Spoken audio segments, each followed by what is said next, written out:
మీరెప్పుడైనా మహారాష్ట్రలోని చంద్రపూర్ మహాకాళి టెంపుల్‌కి వెళ్లారా? నేనొక 2 మంత్స్ బ్యాక్ మార్చ్‌లో మహాకాళి టెంపుల్‌ని విజిట్ చేశాను. And that was my first visit అనమాట. And this video is all about Chandrapur Mahakali temple. And వీడియోలోకి వెళ్ళే ముందు మీలో ఎవరైనా నా ఛానల్‌ని సబ్స్క్రైబ్ చేయనట్లయితే ప్లీజ్ సబ్స్క్రైబ్. మేము చంద్రపూర్‌కి అత్తమ్మ వాళ్ళ ప్లేస్ ఆసిఫాబాద్ నుంచి ఎర్లీ మార్నింగ్ 9కి స్టార్ట్ అయ్యాము. ఆసిఫాబాద్ నుంచి చంద్రపూర్ వచ్చేసి ఒక 80 కిలోమీటర్స్ డిస్టెన్స్‌లో ఉంటది. అండ్ టచ్ వుడ్ ఆసిఫాబాద్ నుంచి సగం వే వరకు హైవేనే ఉంటదనమాట. సో, మనం వెళ్ళడానికి కూడా ఒక 2-2.5 అవర్స్‌లో మనం రీచ్ అయిపోతాం అక్కడికి. ఈ చంద్రపూర్ మహాకాళి టెంపుల్ వచ్చేసి ఇండియాస్ ఫేమస్ మహాకాళి టెంపుల్ అనమాట. ఈ టెంపుల్ విశేషం ఏంటంటే, ఇందులో ఉన్న మహాకాళి మాత విగ్రహం వచ్చేసి శయన స్వరూపంగా ఉంటుంది. అంటే పడుకొని ఉన్నట్లుగా ఉంటుంది. ప్రపంచంలో గానీ, దేశంలో గానీ మరెక్కడా లేని విధంగా విగ్రహం వచ్చేసి ఈ టెంపుల్‌లో ఉంటుంది. నేను, తమ్ముడు, అరవింద్ బాబు అండ్ మా అత్తమ్మ కలిసి టెంపుల్‌కి వెళ్తున్నాము. ఆసిఫాబాద్ నుంచి వెళ్తుంటే హాఫ్ వే వరకు హైవే ఉందని చెప్పాను గదా! సో, ఆ హైవేని ఎక్స్‌టెండ్ చేయడానికి రోడ్ ఎక్స్‌టెన్షన్ పనులు నడుస్తూ ఉండే. మనము ఆసిఫాబాద్ నుంచి మహారాష్ట్ర బార్డర్‌లోకి ఎంటర్ అయ్యాక ఫస్ట్ రాజురా అనే విలేజ్ వస్తది. ఆ రాజురా విలేజ్ క్రాస్ అయ్యాక వార్దా రివర్ బ్రిడ్జ్ వస్తదనమాట. ఈ బ్రిడ్జ్ దాటాక నెక్స్ట్ వచ్చే సిటీ వచ్చేసి బల్లార్పూర్ సిటీ. ఈ బల్లార్పూర్‌ని ఇంతకుముందు బల్లార్షా అనేవారు. ఈ బల్లార్పూర్ సిటీని 13వ శతాబ్దంలో ఆదియా బల్లార్షా అనే గోండు రాజు, అంటే మా పూర్వీకులైనటువంటి గోండు రాజులు నిర్మించారని చెప్పడానికి చాలా ప్రౌడ్‌గా ఫీల్ అవుతున్నా. ఇంకా ఈ బల్లార్పూర్ దేనికి ఫేమస్ అంటే పేపర్ ఫ్యాక్టరీకి. ఇక్కడ ఒక పెద్ద పేపర్ మిల్ ఉంది. లెఫ్ట్ సైడ్ కనిపిస్తుంది చూడండి. ఇంకా దాని తర్వాత వెళ్తూ ఉంటే లెఫ్ట్ సైడ్ వీసాపూర్ అనే ప్లేస్ ఉంది. అక్కడ ఒక బొటానికల్ గార్డెన్ ఉంది. టైం లేక వెళ్ళలేదు. ఇంకా నెక్స్ట్ మా టూరిస్ట్ ప్లేస్ టు విజిట్ ఇదే అని చెప్పేసి మేము టార్గెట్ పెట్టుకున్నాము. ఇంకా ఫైనల్‌గా మనం చంద్రపూర్‌ని రీచ్ అయిపోయాము. ఇది టెంపుల్ సరౌండింగ్స్ అనమాట. పార్కింగ్ ప్లేస్‌కి వచ్చేసాము. ఇక్కడ పార్కింగ్‌కి చాలానే ప్లేస్ ఉంది. ఇది గుడికి ఫ్రంట్ వ్యూ అనమాట. అండ్ పార్కింగ్ కూడా ఫ్రీనే ఇక్కడ. అండ్ ఇంకా చెప్పులు ఎక్కడ పడితే అక్కడ పెట్టేయడం ఎందుకు, కార్‌లోనే తీసేసి వెళ్దామని చెప్పేసి ఇంకా రిమూవ్ చేస్తున్నాం అందరము. ఈ గుడికి నేను గాని, మా తమ్ముడు గాని రావడం ఇదే ఫస్ట్ టైము. బట్ మా అత్తమ్మ వాళ్ళు రెగ్యులర్‌గా చాలా ఇయర్స్ నుంచి విజిట్ చేస్తూనే ఉంటారు. ఇది వచ్చేసి అత్తమ్మ మొక్కుకున్న మొక్కనమాట. పెళ్లి తర్వాత వస్తామని చెప్పేసి. అందుకు మేము వెళ్తున్నాము. ఇంకా ఇక్కడ కనిపించే ఇంకో పర్సన్ వచ్చేసి మా అత్తమ్మ డ్రైవర్ నగేష్ అన్న. ఇలా మేము లోపలికి వెళ్ళాము. లోపలికి వెళ్ళగానే గుడి ఎంట్రన్స్‌లో 2 వైపులా చాలా షాప్స్ ఉంటాయి. అమ్మవారికి లోపల ఒడి వేయడానికి కావాల్సిన కొబ్బరికాయలు గానీ, పూలు గానీ అండ్ చీర, వేరే మెటీరియల్స్ ప్రతి ఒక్కటి మనకి ఎంట్రన్స్‌లో షాప్స్‌లో దొరుకుతాయి. ఇలా గుడి లోపలికైతే వచ్చేసాము. ఇదొచ్చేసి గుడికి ఫ్రంట్ వ్యూ అనమాట. నేనైతే ఫస్ట్ టైమ్ ఇలాంటి గుడిని చూడ్డము. మనకు జనరల్‌గా గుళ్ళు, గోపురాలంటే చాలా ట్రెడిషనల్‌గా ఉంటాయి గదా! దీని ఆర్కిటెక్చర్ మాత్రం చాలా యూనిక్‌గా అండ్ డిఫరెంట్‌గా ఉంది. ఇదొచ్చేసి గుడికి లెఫ్ట్ సైడ్ అనమాట. ఇక్కడ కూర్చోడానికి అలా ప్లేస్ ఉంది గుడికి లెఫ్ట్ సైడ్. రైట్ సైడ్ వచ్చేసి మాత్రం కంప్లీట్ గుడి. అండ్ లోపలికి వెళ్ళే కంటే ముందే మనకు రైట్ సైడ్ వినాయకుని విగ్రహము అండ్ ఆంజనేయునిది టెంపుల్ ఉందనమాట. అందరూ అక్కడ మొక్కుకున్నాక లోపలికి వెళ్తున్నారు. నాకైతే చార్మినార్ లాంటి కట్టడం చూసినట్టుంది గుడిని చూస్తుంటే. అసలు గుడి లోపలైతే ఫోన్స్ అలో లేవు. సో, మేము దర్శనం అంతా చేసుకున్నాక మీకు గూడా లోపలి వ్యూ చూపిద్దామని జెప్పేసి ఈ వీడియో తీశాను నేను. అసలు చాలా యూనిక్ అండ్ బ్యూటిఫుల్ ఎక్స్‌పీరియన్స్. నేను ఈ హిస్టరీని ఇంత లేట్‌గా తెలుసుకున్నందుకు చాలా బాధపడుతున్నా. అండ్ ఈ గుడికి ఓన్లీ మహారాష్ట్ర వాళ్ళే కాకుండా మన తెలంగాణ పీపుల్ గానీ, తెలంగాణ బార్డర్‌లో ఉన్నవాళ్ళు, వేరే స్టేట్స్ నుంచి, చాలా ప్లేసెస్ నుంచి చాలామంది విజిటర్స్ వస్తూ ఉంటారు. అండ్ ఇక్కడ మనము లక్ష్మీ దేవతకు శుక్రవారం ఎలా స్పెషల్‌గా పూజలు చేస్తామో, ఈ మహంకాళి టెంపుల్‌లో ఎవ్రీ ట్యూస్‌డే అంటే మంగళవారం రోజు స్పెషల్ పూజలుంటాయన్నమాట. అంతేకాకుండా ప్రతి సంవత్సరం ఏప్రిల్ నెలలో ఒక వారం పాటు అమ్మవారి ఉత్సవాలు ఇక్కడ జరుగుతాయి. ఈ చంద్రపూర్ సిటీని అండ్ మహంకాళి టెంపుల్‌ని కూడా ఆదియా బల్లాల్ షా తర్వాత 6వ తరం రాజైన కాండక్య బల్లాల్ షా నిర్మించాడు. ఈ కట్టడం వెనకాల గూడా పెద్ద చరిత్ర ఉంది. మీరు గూగుల్‌లో గానీ, యూట్యూబ్‌లో గానీ చంద్రాపూర్ మహాకాళి టెంపుల్ అని సెర్చ్ చేసి మొత్తం హిస్టరీ తెలుసుకోవచ్చు. చంద్రపూర్‌లో ఓన్లీ ఈ మహంకాళి టెంపుల్ మాత్రమే కాకుండా ఇంకా గోండు రాజులు నిర్మించిన చాలానే పురాతనమైన కట్టడాలున్నాయి. సో, నెక్స్ట్ టైమ్ చంద్రపూర్‌ని విజిట్ చేసి చంద్రపూర్ టూర్ చేద్దామని అనుకుంటున్నాను. అండ్ ఇంకా టెంపుల్ ఎంట్రన్స్‌లోనే ఆంజనేయుని గుడి, వినాయకుని గుడి చిన్నవి ఉన్నాయని చెప్పాను కదా! ఇదొచ్చేసి ఆంజనేయుని గుడి అనమాట. ఇక్కడ లోపలికి విమెన్ అయితే ఎవరు వెళ్లి మొక్కట్లేదు. అందరూ బయట నుంచే మొక్కుతున్నారు. ఓన్లీ మెన్‌కి ఎంట్రీ అనుకుంటా. సో, అరవింద్ బాబు, మా తమ్ముడు మొక్కేశారు. గుడి లోపల అమ్మవారికి ఒడి ఇచ్చేశాక కొబ్బరికాయలు కొట్టడానికి బయటికొచ్చేసాము. గుడి లోపల అలో ఉండదు గదా! సో, గుడి బయటనే కొబ్బరికాయల కోసమని సెపరేట్ ప్లేస్ ఉంది. నాకెలాగో తెలీదు, కొత్త ప్లేస్ గాబట్టి మా అత్తమ్మని అడుగుతూ ఒక్కొక్కటి చేస్తూ వచ్చాను. ఇప్పుడైతే అగరొత్తులు ముట్టిస్తున్నాము. దీని తర్వాత కొబ్బరికాయ కొట్టే ప్లేస్‌కి వెళ్తాము. అయితే మా వెనకాల గూడా జనాలు కనిపిస్తున్నారు. అక్కడ ఒక ఎంట్రన్స్ లాగా ఉంది జూడండి. అది గూడా గుడికి ఎంట్రన్సే. ఇటు నుంచి వెళ్ళేవారు ఇటు గూడా వెళ్తారు. దాని ముందే అమ్మవారి పాదాలుంటాయి. ప్రతి ఒక్కరు ఫస్ట్ అమ్మవారి పాదాలను మొక్కుకొని ఆ తర్వాత లోపలికెళ్తారనమాట. మేము రష్ ఉండే అని చెప్పేసి రిటర్న్‌లో వచ్చేటప్పుడు మొక్కాము. ఇక్కడ కనిపిస్తున్న సింహం విగ్రహం చూడండి ఎంత రాయల్‌గా ఉందో. ఇదంతా బ్రాంజ్‌తో చేశారు. ఇది గోండు రాజుల చిహ్నం అనమాట. అందుకే దీన్ని ఇక్కడ ప్రతిష్ఠించారు. ఇక్కడికొచ్చిన వాళ్ళందరూ దీని పక్కన నిల్చొని తప్పకుండా ఫోటోస్ తీసుకుంటారు. మేము కూడా అందరం ఫోటోస్ తీసుకున్నాము. తర్వాత కొబ్బరికాయ కొట్టడానికి వెళ్ళాము. నాకైతే కొబ్బరికాయ కొట్టడం అంటే పెద్ద టాస్క్ అనే చెప్పాలి. అంత ఈజీగా అస్సలు పగలదు. బట్ ఫస్ట్ టైమ్ 2 సార్లు కొట్టగానే పగిలింది. బట్ లోపల కొంచెం కుళ్ళినట్టు ఫ్లవర్ లాగా వచ్చిందనమాట. అదే మా అత్తమ్మకి చూపిస్తున్నాను. "ఏం కాదు నాన్న, అట్లా వచ్చినా కూడా మంచిదే. ఏం పర్లేదని" చెప్పారు. అట్లా నేను, మా తమ్ముడు కొబ్బరికాయ కొట్టడం అయితే అయిపోయింది. ఇంకా దాని తర్వాత నేను టెంపుల్‌కి లెఫ్ట్ సైడ్ కూర్చోడానికి ప్లేస్ ఉందని చెప్పాను గదా! అక్కడ కాసేపు ఎళ్లి కూర్చొని వెళ్ళిపోదాం అని జెప్పేసి అందరం కలిసి అక్కడికి వెళ్ళామనమాట. అలా గుడి లోపల ఒక 15 మినిట్స్ కూర్చొని ప్రసాదం తినేసి ఇంకా బయట షాపింగ్ చేద్దామని జెప్పేసి బయటకొచ్చాము.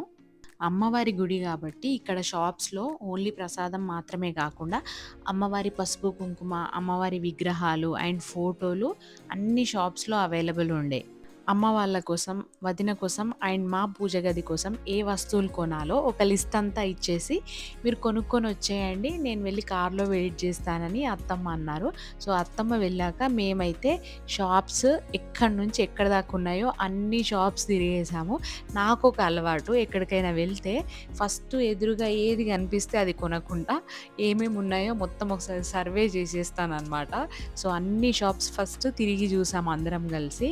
ఇంకా మధ్య మధ్యలో మన వ్లాగ్ ఇంపార్టెంట్ కదా! ఆ వ్లాగ్ కోసము ఈ వీడియో షూట్ చేశామనమాట. అండ్ ఈ లైన్ అంతా చాలా కలర్‌ఫుల్‌గా ఉండే షాప్స్. ఈ షాప్స్ చూస్తుంటే నాకు చిలుకూరు బాలాజీ టెంపుల్ గుర్తొచ్చింది.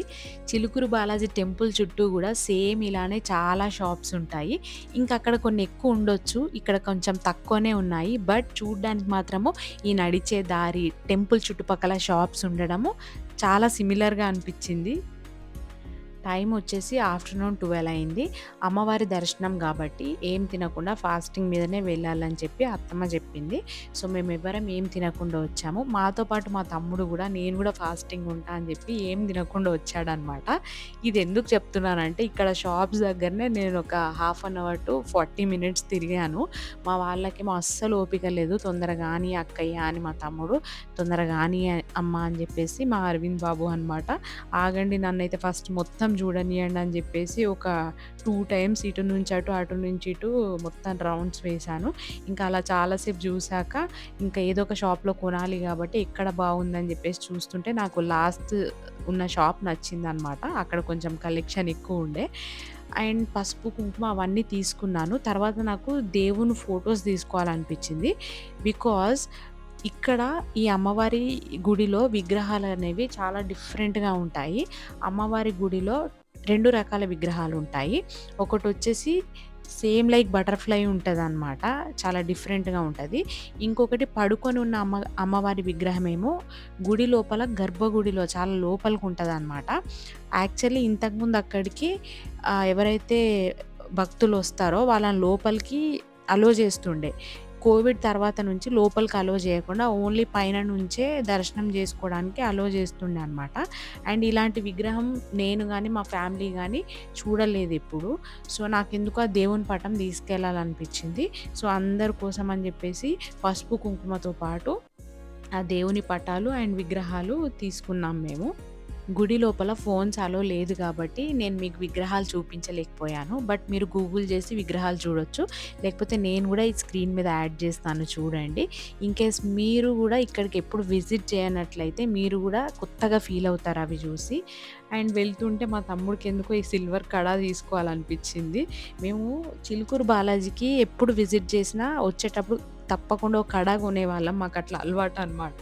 సో, తమ్ముడికి అది కావాలనేసరికి అక్కడ తీసుకున్నాము.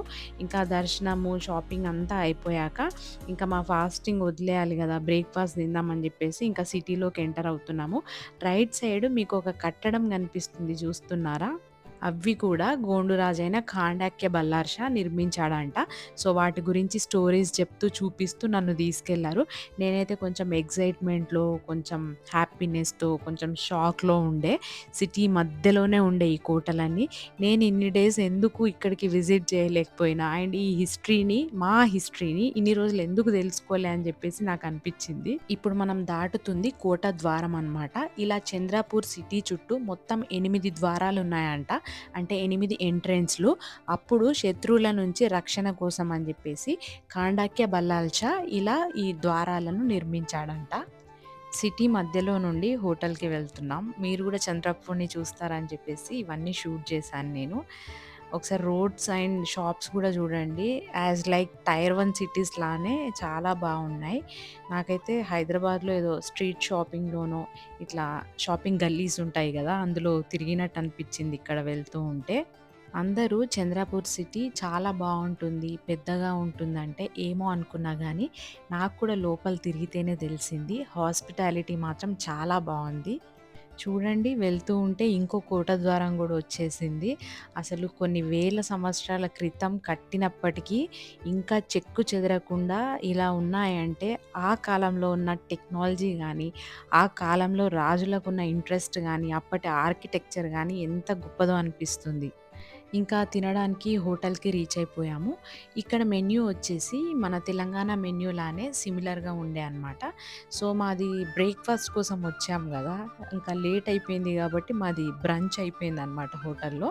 ఒక 40 మినిట్స్‌లో తినేసి, తాగేసి అక్కడి నుంచి మళ్ళీ రిటర్న్ స్టార్ట్ అయిపోయాము. చూడండి మీకు చంద్రపూర్ బస్ స్టేషన్ గూడా చూపిస్తున్నాను. ఎంత డిఫరెంట్‌గా ఉంది చూడండి. మోడ్రన్ బస్ స్టేషన్ అనమాట. అసలు బసెస్ బావుండవు గానీ, బస్ స్టేషన్ మాత్రం చాలా బావుండే. అండ్ ఇక్కడ రోడ్స్ కానీ, ట్రాఫిక్ గానీ ఎవ్రీథింగ్ ఈస్ గుడ్. ఇంకా వెళ్తూ ఉంటే పాపం మా తమ్ముడు అలసిపోయినట్టున్నాడు. ఒక వికెట్ పడిపోయింది. నిద్రపోతున్నాడు. ఇంకాస్త దూరం వెళ్ళేసరికి మా అరవింద్ బాబు గూడా నిద్రపోయాడు. పాపం వాళ్ళకి తెలియకుండా రికార్డ్ చేశాను.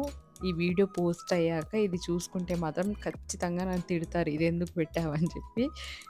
మనం ఎంత పెద్దవాళ్ళమైనప్పటికీ ఇలా ట్రైన్స్ వెళ్ళడం గానీ, ఆకాశంలో ప్లేన్స్ వెళ్ళడం గానీ చూస్తుంటే చాలా అనిపిస్తది గదా! చిన్న పిల్లల్లాగా చూస్తూ ఉండిపోవాలనిపిస్తది.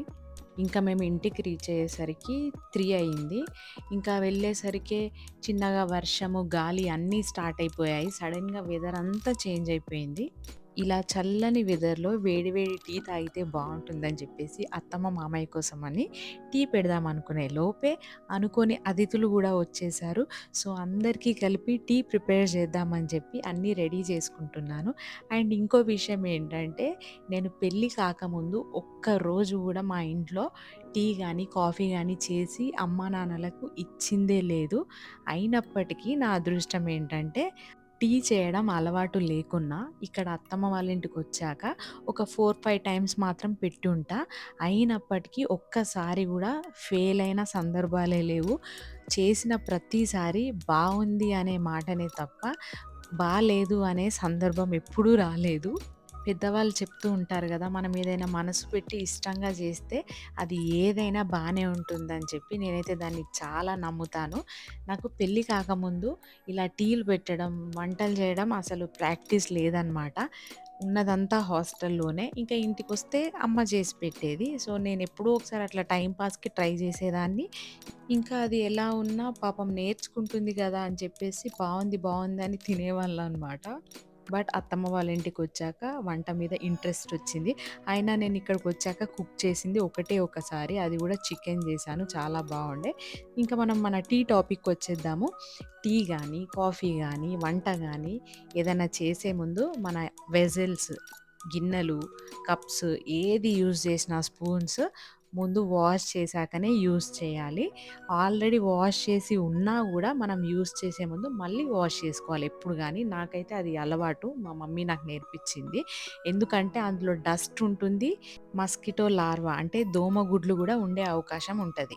మనకివి కంటికి కనిపించవు. అంత గమనించం గదా! సో, ముందు జాగ్రత్తగా వాష్ చేసి యూజ్ చేసుకుంటే మన హెల్త్‌కి గూడా మంచిదనమాట. As a health care professional మీ అందరికీ నేనిది సజెస్ట్ చేస్తున్నా. తప్పకుండా మీరు గూడా ఫాలో అవ్వండి. ఇంకా మన టీ రెడీ అయిపోయింది. టీ చేసేటప్పుడు ఎప్పుడైనా నాకు ఇన్ని కప్స్ ఆఫ్ మిల్క్‌కి ఇన్ని spoons of sugar and tea powder అని కౌంట్ ఉంటదనమాట. సో, ఎవ్వరైనా నేను పెట్టిన టీని నిర్భయంగా తాగేయొచ్చు. ఇప్పటిదాకా నా వీడియో చూసిన వాళ్ళందరికీ thank you so much. And like చేయడం గూడా మర్చిపోవద్దు. ఈ వీడియోను మీ ఫ్రెండ్స్ అండ్ ఫ్యామిలీతో గూడా షేర్ చేయండి. సబ్స్క్రైబ్ చేసుకోని వాళ్ళుంటే సబ్స్క్రైబ్ చేసుకోండి.